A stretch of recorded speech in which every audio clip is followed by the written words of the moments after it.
savait écouter son peuple. Il ne faisait pas qu'à sa tête. Non, je suis l'apôtre. Aujourd'hui, bon, j'ai eu la vision. On va aller implanter une assemblée dans telle localité. Non, pasteur. Non, apôtre. J'ai reçu la vision que dans cette localité-là, c'est plutôt l'année prochaine. Plusieurs personnes viennent te dire, non, on va aller implanter dans cette localité l'année prochaine. Moi, tu dis, non, moi je suis convaincu que c'est cette année. Et tu refuses d'écouter plusieurs personnes qui te parlent. Où le peuple a parlé par la voix d'un homme. Et David a dit, je ferai ce qui vous paraît bon. Est-ce que tu sais écouter le Saint-Esprit? Est-ce que tu sais écouter la voix de ceux que tu diriges? Est-ce que tu sais écouter la voix de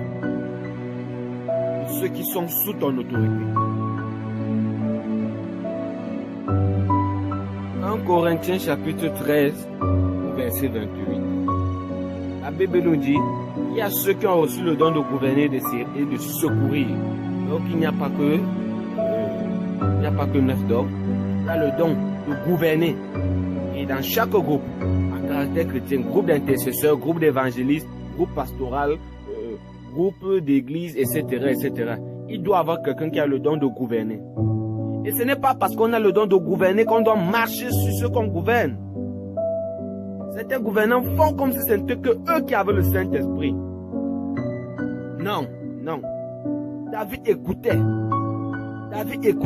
Et il disait, je ferai ce qui vous paraît bon. Est-ce que tu sais dire, je ferai ce qui vous paraît bon? C'est vrai que tu as le don de gouverner, mais tu es d'abord avant tout un enfant de Dieu. Donc, tu dois aussi écouter. Dieu peut te parler au travers de ton peuple. Actes chapitre 8, les versets 14 à 15. Les apôtres qui étaient à Jérusalem, ayant appris que la Samarie avait reçu la parole de Dieu, envoyèrent Pierre et Jean. Ceux-ci, arrivés chez les Samaritains, prièrent pour eux afin qu'ils reçussent le Saint-Esprit. Les apôtres ont appris que les Samaritains avaient reçu la bonne nouvelle. Et ils ont envoyé Pierre et Jean. Le trio légendaire de Jésus-Christ était Pierre, Jean et Jacques. Les apôtres les plus proches de Jésus-Christ. Ceux qui ont vécu la transfiguration sur la montagne avec Jésus. Ceux qui étaient toujours avec Jésus. Ceux qui sont considérés comme le chef du groupe des anciens. Ceux qui sont considérés comme les chefs du groupe des apôtres. Ce sont eux qu'on envoie sur le terrain. On dit les apôtres qui étaient à Jérusalem ont envoyé donc Pierre et Jean. Pierre était censé être le chef du groupe des apôtres. Et Jean était celui qui était aussi plus proche de Jésus jusqu'au pied de la croix. Donc, on porte les chefs, on les envoie. Et les chefs s'en vont. Et partent faire ce que le groupe des anciens a dit. Ce que le groupe des apôtres a dit. Les chefs obéissent au groupe. Ah. Apôtre, est-ce que tu peux faire ça? Apôtre, est-ce que tu peux te laisser envoyer par le chef? Par le groupe que tu diriges? Évangéliste, est-ce que tu peux être envoyé par ton groupe que tu diriges? Intercesseur, chef d'intercession, est-ce que tu peux accepter d'être envoyé par les gens que tu as formés dans l'intercession?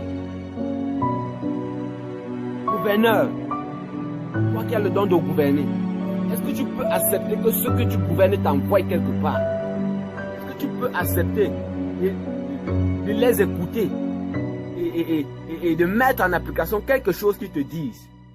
Ou alors c'est juste des gens que tu gouvernes et c'est toi qui donnes les ordres?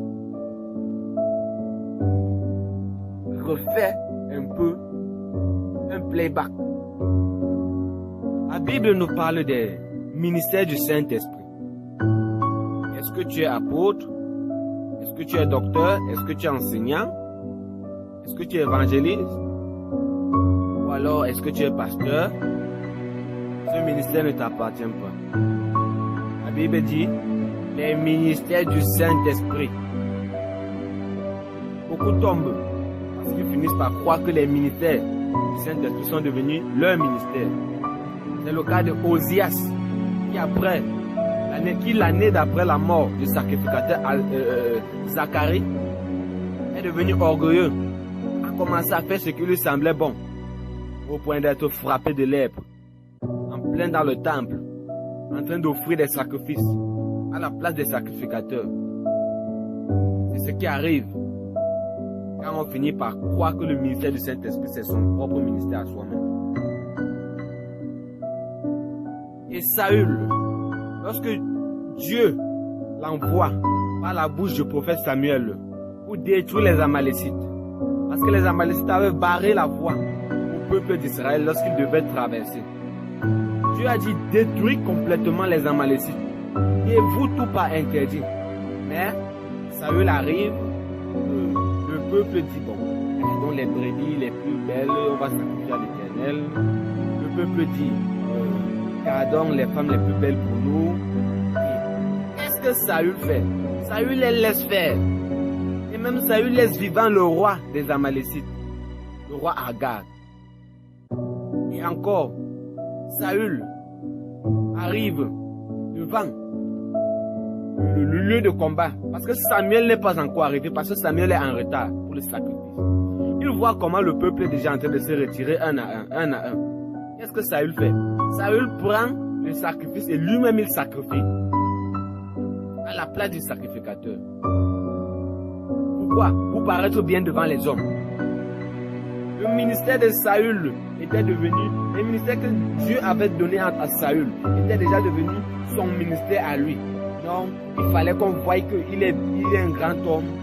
Non, il fallait que le peuple qu'il sait le respecte. Non, parce que les hommes sont en train de rentrer. Non, il faut qu'il sacrifie pour nous. Non, donner confiance au peuple. Il devient le Dieu de ce peuple. C'est lui seul. Il remplace le sacrificateur. Il commence à faire tout seul. Bien-aimé, toi qui as un ministère, sache que tu as besoin que des prophètes te parlent de la part de l'Éternel. Sache que tu as besoin des intercesseurs. Sache que tu as besoin des évangélistes. Sache que tu as besoin d'un groupe de personnes pour t'assister. Samuel n'était pas le hasard, mais Saül, parce que Samuel a retard, il va sacrifier. Est-ce que tu es Saül?